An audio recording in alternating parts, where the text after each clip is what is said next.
Então vamos lá. Começando por aqui, então, nossa aula sobre isolamento térmico e acústico. Meu Deus do céu, o que está acontecendo? Será que é o ar-condicionado que está me deixando... Vamos lá. Conceitos fundamentais antes de sair comprando os materiais. Meu Deus do céu.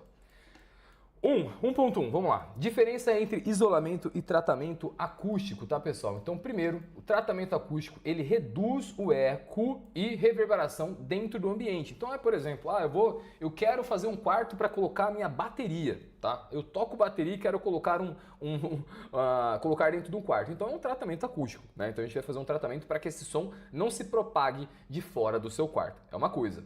Isolamento acústico é o que impede o som de entrar e sair, né? E normalmente, né, espuma acústica apenas, ela não vai isolar a parte do som, tá bom? Então, são outros materiais que a gente vai utilizar aqui para realmente fazer esse isolamento, né? Então, quais são os tipos de ruído que nós temos?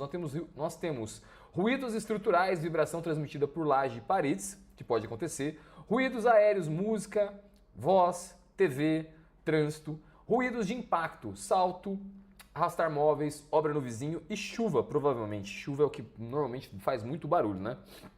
Quando a gente está com uma chuva aí. Conceito básico de isolamento, tá? Quanto mais massa e densidade, maior isolamento. Então a gente vai falar sobre materiais para isolamento aqui hoje. Vedação é tão importante quanto a espessura, ok? Onde passa ar, passa som. Então tudo tem que estar muito bem vedado, tá bom? É assim que funciona. Maravilha. Número 2, a gente começa aqui então com isolamento acústico em paredes. Então nós temos várias opções aqui. Vamos começar falando sobre questão de drywall, tá bom? Então o que acontece? Nós temos paredes que são feitas, para quem não sabe, a parede de drywall nada mais é do que uma estrutura que é feita ali de aço galvanizado e nós temos os fechamentos em chapas, normalmente essas chapas aí nós temos elas de gesso. Tá bom? Então aqui a gente tem um esqueminha, ó, mais ou menos de como seria, né, uma parede de drywall. Então isso aqui são os perfis, certo? Nós temos os perfis, aqui a gente tem um outro perfil passando por cima e aí nós temos um fechamento, né? Então nesse caso aqui, vocês podem ver que nós temos um espacinho aqui dentro, ó, um espacinho aqui no meio. Eu acho que eu tenho uma foto melhor disso, não tem? Cadê? Aqui, ó. Isso aqui dá pra mostrar melhor. Então nós temos, tá vendo que a gente tem esses espacinhos aqui no meio? Tá? Isso aqui é o steel frame, eu vou explicar daqui a pouco para vocês quais são as principais diferenças que nós temos de um sistema para o outro, né? Para vocês quais são as principais diferenças que nós temos de um sistema para o outro, né? Drywall para steel frame, que isso normalmente dá muita confusão. Então, nesses espaços, normalmente a gente vai ter o quê? Nós temos a possibilidade, para a questão de isolamento acústico, de trabalhar com lã de vidro ou lã de rocha, tá? E aqui a gente coloca, ó, mínimo de 50 milímetros, que são essas placas, tá vendo, ó?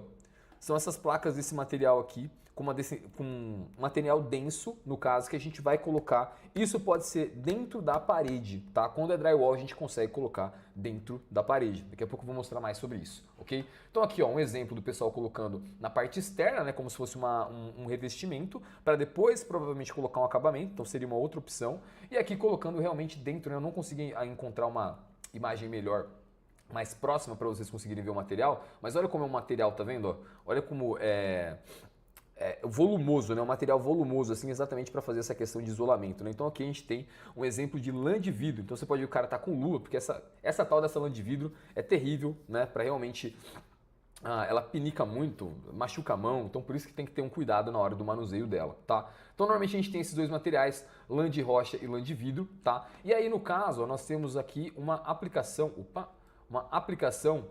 mostrando realmente uma parede como se fosse uma parede de drywall, né? Então aqui dentro dessa parede vocês podem ver as placas, né, que o pessoal está instalando aqui, e dentro das paredes de fora a fora nós temos esse material sendo colocado ali para fazer esse papel exatamente de isolamento, tá bom? Então até trago aqui, né, uma sugestão colocando a densidade recomendada acima de 30 kg por metro cúbico. Então 30 kg por metro cúbico. Então a gente tem que passar essas informações para quem? Para o fornecedor. Então, vou comprar isso porque quero fazer um isolamento, vou trabalhar. Vou falar daqui a pouco sobre alvenaria, tá, pessoal? Calmem, vou falar sobre alvenaria também. Comecei pelo drywall porque o drywall ele é o mais fácil, né, no caso de fazer esse trabalho de isolamento acústico. Então a gente tem essa opção aqui, né, no caso, essa recomendação de colocar sempre materiais que tenham 30 kg por metro cúbico, tá bom? Então isso aqui você vai passar para o fornecedor. A gente tem também a opção de trabalhar, tá vendo, com dupla chapa de gesso ou tripla chapa, que teriam um maior desempenho. Então vocês podem ver, aqui ó, não vai dar para ver 100%, mas o que é isso aqui? Essa parte cinza aqui é como se fosse um lado da parede, aí eu tenho essa estrutura que vocês estão vendo aqui ó, mais claramente, eu tenho essa estrutura, e aí eu venho fazendo o fechamento. Uma opção também em relação ao isolamento é fazer o quê? Não colocar apenas uma chapa, colocar duas chapas, certo? Quando eu trabalho com duas chapas, eu tenho um isolamento melhor também. Então é uma outra opção, normalmente uma opção mais barata, porque é mais barato mais uma placa de gesso, por exemplo, do que você trabalhar, né, no caso, com a colocação de lã de vidro. Você acabou de assistir a um corte de uma das nossas aulas do Papo de Obra. Toda segunda-feira eu faço uma aula ao vivo, gratuita, aqui no YouTube, falando sobre construção, orçamento, gestão de obras e decisões que podem fazer muita diferença no dia a dia da sua obra. E se você quiser participar da próxima aula, é só clicar no link aqui na descrição e fazer seu cadastro. E eu te vejo no nosso próximo Papo de Obra.